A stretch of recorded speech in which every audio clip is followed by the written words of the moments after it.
it's Nina. Hello and welcome again on our channel.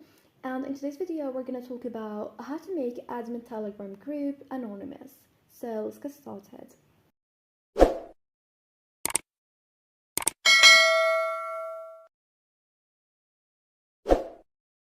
Well, if you've created a Telegram group and you are the admin of that specific group, but you wanna make yourself anonymous so the other members cannot know that you are the admin of this group, here what we're gonna do, we're gonna tap on that specific group that you've created, and then we're gonna tap on the name of the group from the top left corner.